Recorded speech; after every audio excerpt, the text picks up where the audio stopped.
What we're interested in with the new parish is to follow Jesus Christ into our neighborhoods and to allow the incarnation of God in Jesus to form our imaginations for what that looks like.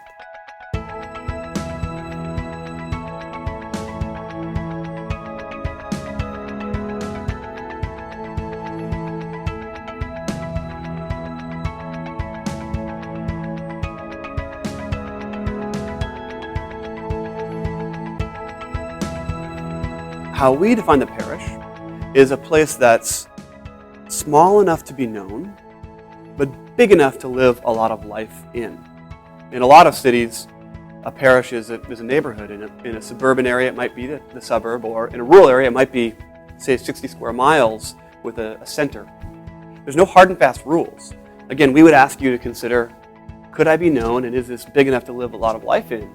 You might even want to look at a map and kind of think about where might be the center of my neighborhood, where are the edges, and from there kind of take a dotted line and try and imagine, ideally with some friends who are following Jesus, where is our parish? We've been to some 300 different neighborhoods where we have walked the streets together with groups of people, ate in their homes, been with the people, sat together in their gatherings.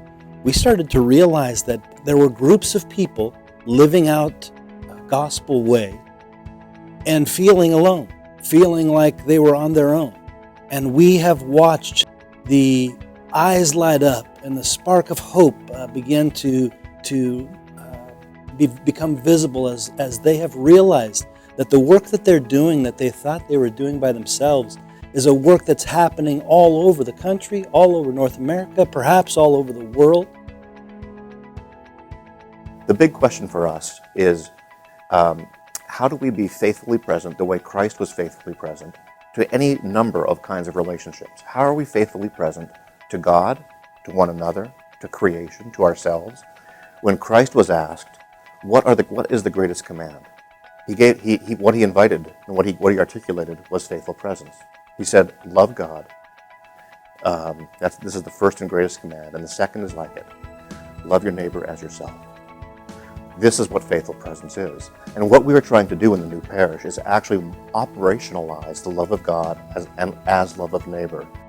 We have to see the local church as a body of living relations in the neighborhood. We have to see it beyond just a gathering at a church. We have to see that the church is literally all the people in the neighborhood who have those redemptive habits and patterns, and that we need to reach out, latch arms, connect to one another, be that church in a particular place.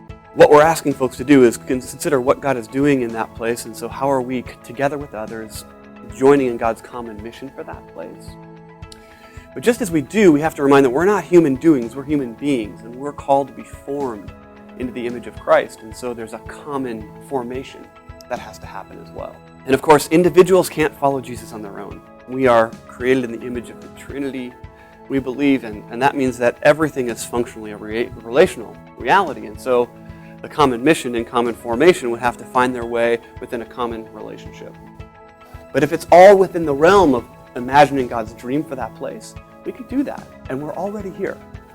So let's just get started.